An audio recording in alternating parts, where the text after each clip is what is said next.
smallest move of God in your midst. So when you hear a revival is coming to Eastern Mennonite, if I say University, your first response is, we've got to pray.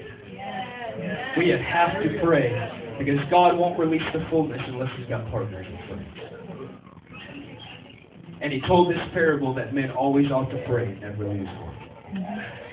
You don't just pray once. You don't just try. You pray and you pray and you pray and you pray and you pray and you pray until you see the smallest move of God in your life. And when you get that little small, you say, prepare, we're going with this. Whatever it takes, we're going with this. That's the friends and lovers' response. The workers' response is, okay, I can imagine the servant first is like, okay, I'll pray with you. Yeah, Lord, He goes and looks.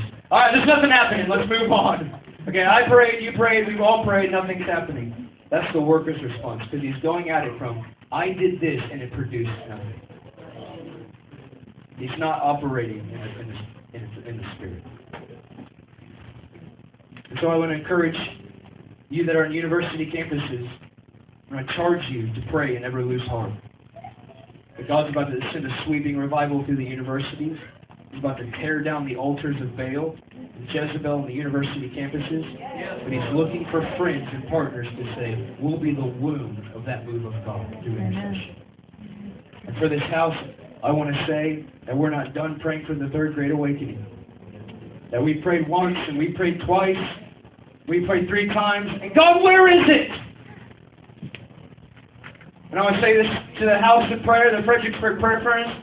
We're going to go back into the place of intercession, put our head between our knees, and labor. And when we see something small, very small, like a lady getting healed in the bank parking lot, we're going with that. Yeah.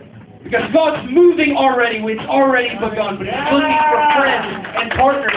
He's not looking for the workers who will just evaluate and say, that's not what I expected. That's not what I wanted. I wanted more. And He's saying, as much as you labor, that's what you'll get.